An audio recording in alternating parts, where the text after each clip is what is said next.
Hi, and welcome to the Long Range Shooting and Custom Rifle Building podcast presented by Wolf Precision Incorporated, where we learn about and share long range shooting and custom rifle building. I am your host, Jamie Dotson, and welcome to the show.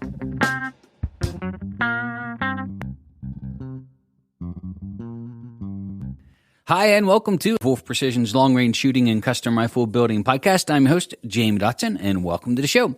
In this episode, we are going to continue on to part 5 of our 4 pillars of marksmanship. And so this is going to tie the last several series together.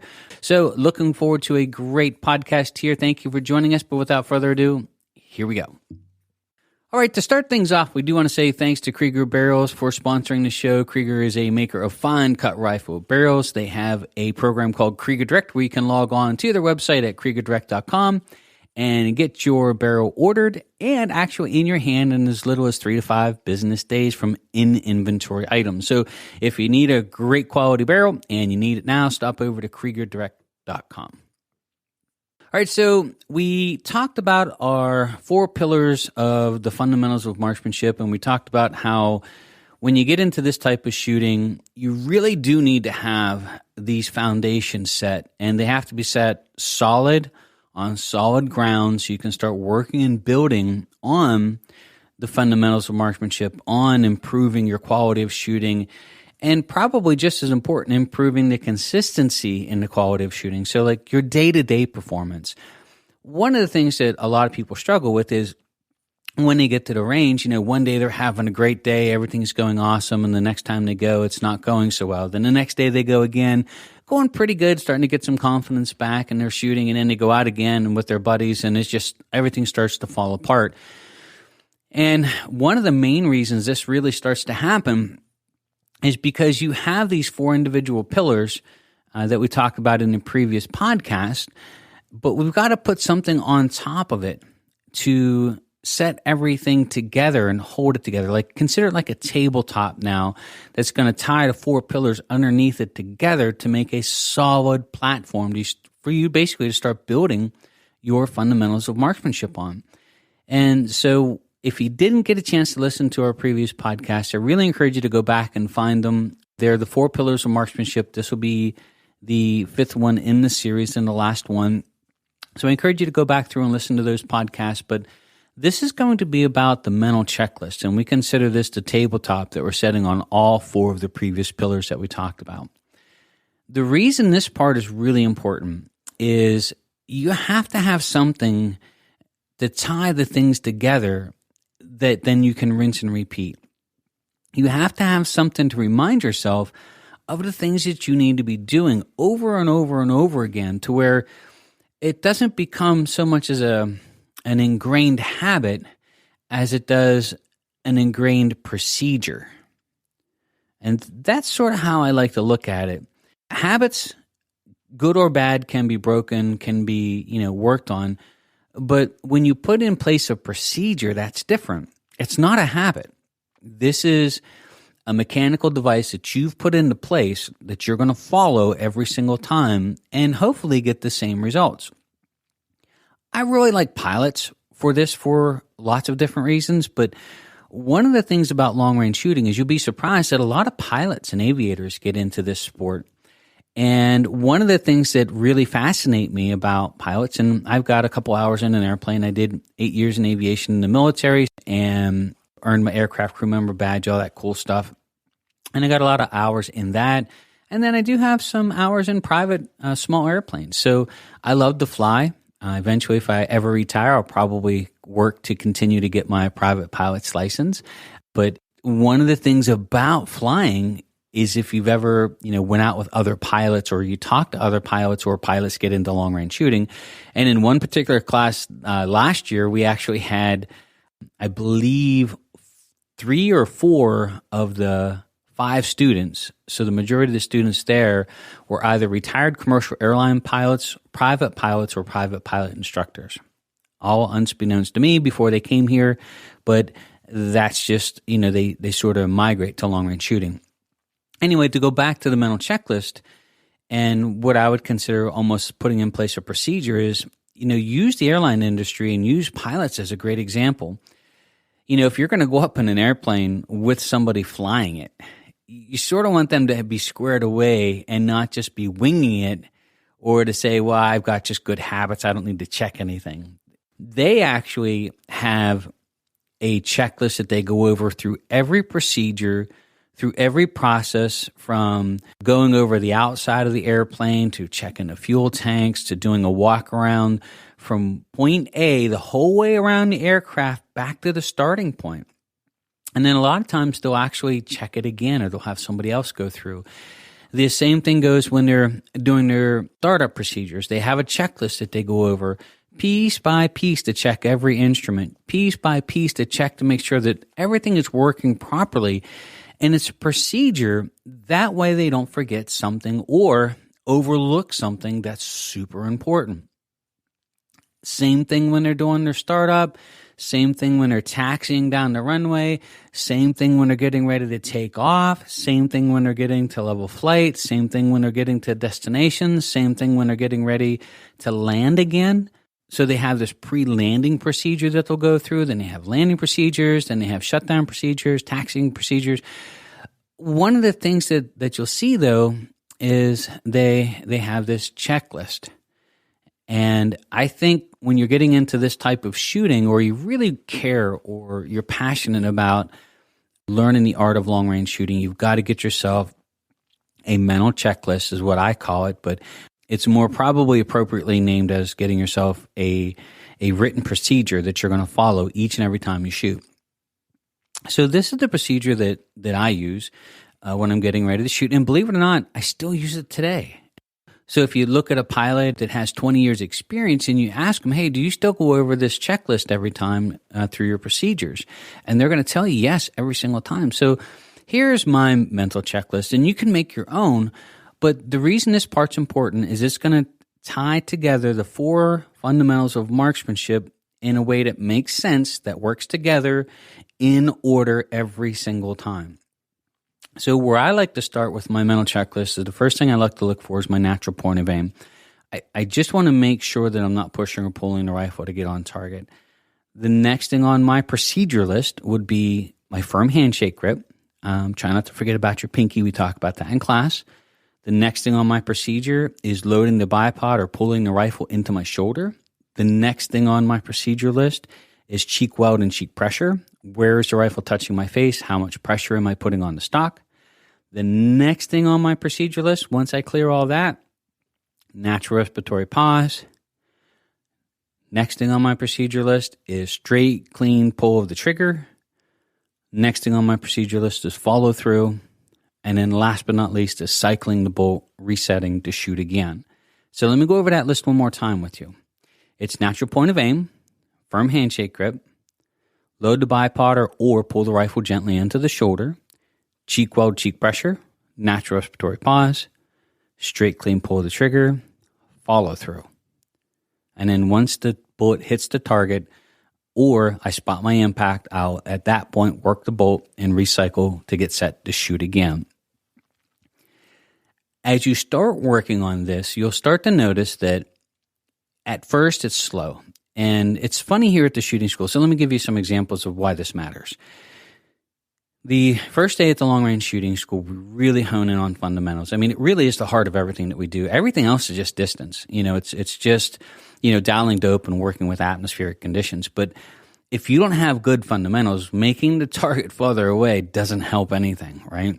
You're not going to learn anymore by missing stuff long range as if missing stuff short range, So when we set up for the shooting school, when we get to the range after lunch and we start working on the actual shooting portions of the class, I often, I go over this list in the class, I break everything down piece by piece, then in the end I tie it all back together again in a way that makes sense and that they can follow through and be checking all of this. And when they get to the range, 90% or higher of the students will lay their book that we issue here at the school on the ground beside them.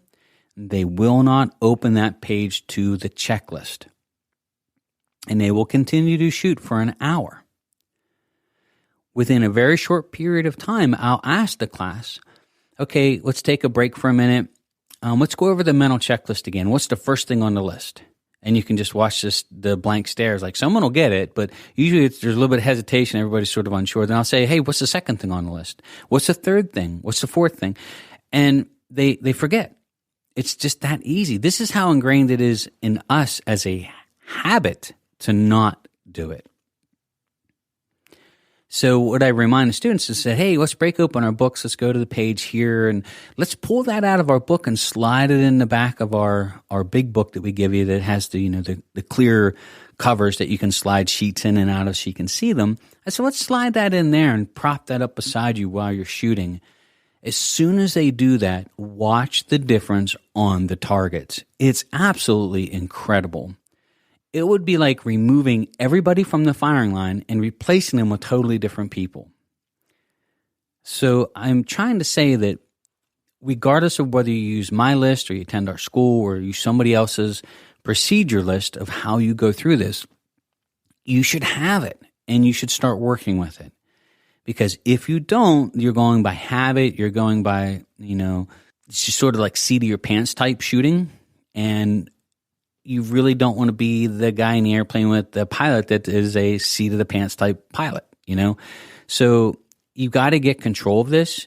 And probably the most important thing I can say is you've got to take control of this process. Take control and put a procedure in place to verify everything every time. And it will change your shooting. It will help you with this level of consistency that will go much, much higher. And then eventually it will be ingrained that you're still going to go through the procedure. You're still going to go through the checklist, but you don't have to physically look at it, and it's getting faster. So eventually what will happen is if you start working with this is it'll almost be so ingrained that you're already going through it in your head while you're getting ready to shoot and finding things that are wrong before they even come up on the list. It's that ingrained as a procedure now. And pilots, believe it or not, do the same thing. So they have this procedure so ingrained that they will go through the procedure and then they'll go back through the checklist to make sure they didn't miss anything. And so they could actually go through the procedure step by step. They have a procedure they go through, and then they'll actually look at their checklist to make sure that they didn't miss anything. That's sort of where we want to be as shooting. So you've got these 4 individual pillars setting down as far as your fundamentals of marksmanship. The procedure that you go through to tie all these together is that platform that you set on top of all 4 pillars, ties them together, and then gives you that platform to start building as a shooter on top of.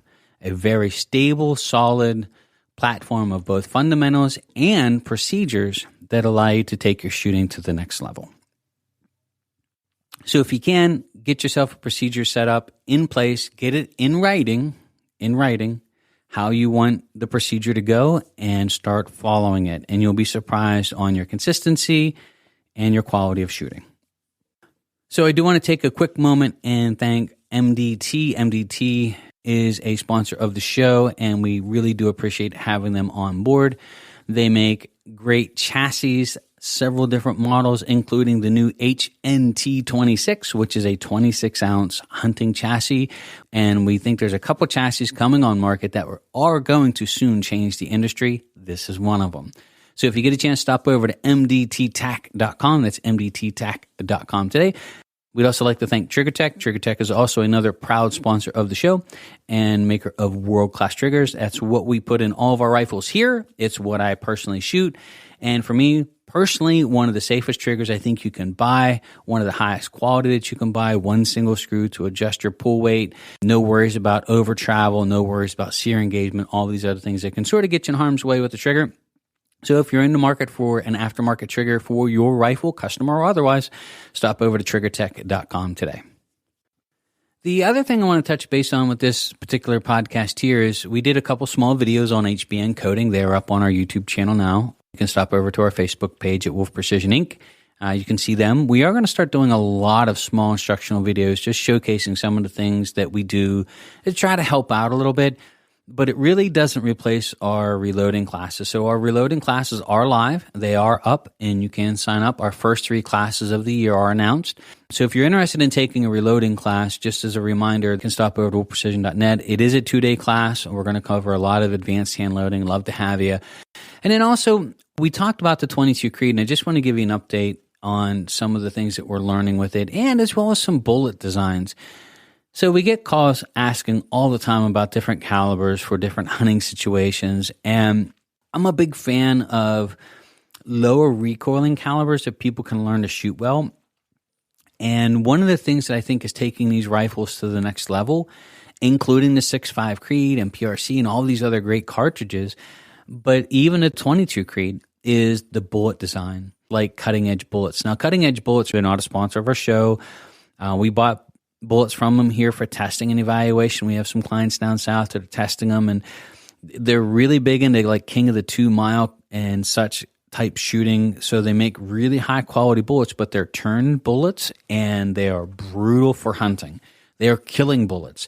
And so they make several different types of bullets, but one of them in particular that we've been testing here in the 22 Creed, and a good friend of ours, Don, is testing in Georgia, is absolutely devastating to animals. And I think this brings up 2 points is, number one, if you're in a state where you can't shoot traditional jacketed bullets, or you want bullet performance. And some of the problems with some of the different hunting type bullets is they're either too tough and they just won't open up a distance and do enough damage, or they're not tough enough and you get stuck with that 60-yard shot broadside and you're going super fast. Like, for example, in the case of a 22 Creed, 34 and 3,500 feet per second fast.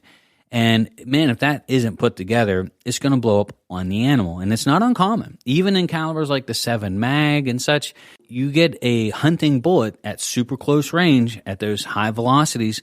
Sometimes on impact, they will blow. We had a customer, we talked about this in a previous podcast, that contacted us right after he heard the podcast and said that he had shot an elk twice at like 50 and 70 yards with a 7 mag and never recovered it. He said he could hear the whop, but the bullets were blowing up on the animal on the shoulder. And of course he wounded it, but he never recovered that animal. And he said that stuck with him forever on how in the world did that just happen. And so I think when you get into hunting class bullets, start looking at your solids like Cutting Edge. We're doing a lot of testing with the 22 Creed. And I really think these types of bullets will take these sub-nominal calibers that people would just write off and say, well, you need a 300 Win Mag to shoot a mule deer. There's some books out there in print still today that will tell you for a big mule deer, you should have a minimum of 300 Win Mag. I will tell you that, man, you get into these bullets now and 6.5 Creed, and I'm even going to go as far as saying 22 Creed, with as tough as these bullets are and the amount of damage that they're doing to these animals, killing them quickly, efficiently, and humanely, dispatching the animal as quick and as painless as possible. That's sort of our goal when we're hunting. We're not out there to torture and make things suffer. We're trying to harvest an animal. And so when you can do it quickly and efficiently, and in our case, tighten that area up that you no longer at close range or long range, giving up at close range the bullets or popping at long range the bullets are too tough type thing. So I think these bullets are going to take some of these cartridges into the next level to where you really could have a young shooter like a young female or a young male that just doesn't want to have the daylights kicked out of them. They could take a 22 Creed with a 60 grain solid. And by the way, if you go on the Cutting Edge Bullets website, you'll see a review of a 60 grain solid that knocked a black bear down and passed completely through the animal and dispatched it cleanly. We have some customers down south that are shooting deer with them now, and we are getting feedback that's just mind-blowing, like amazing on what damage that these things do and how quickly they kill the animals. It's incredible bullets. So again, we don't get paid by Cutting Edge. I'm not here selling them. There's other people that make these types of bullets too. Barnes has been around a long time. But I'll tell you, the Cutting Edge stuff that we've been testing here so far has been fantastic and just grateful to see it. And they're in inventory. They're a little more expensive than your traditional hunting bullets, but they're in inventory. And you can HBN coat them, which we've done, and so some of the other clients that we work with.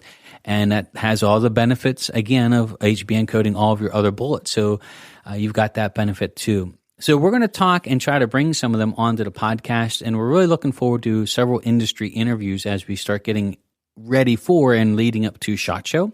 And hopefully get a chance as soon as SHOT Show's over to talk about some of the newer products that's just getting released.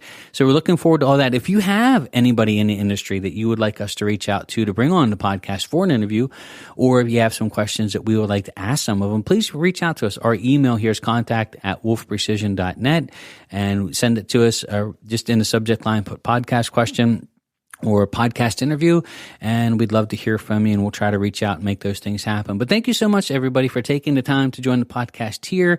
We really do appreciate it. And if you like the podcast and you enjoy the content and you think it's worthwhile, if you would like it, if you would share it, we always really appreciate that. And if you can comment on it, that helps us in the ratings and people finding us more and more. That really means a lot to us here at the podcast as well as at Wolf Precision. So thank you so much. My name is Jamie Dotson. I'm your host, and you're listening to the Long Range Shooting and Custom Rifle Building Podcast.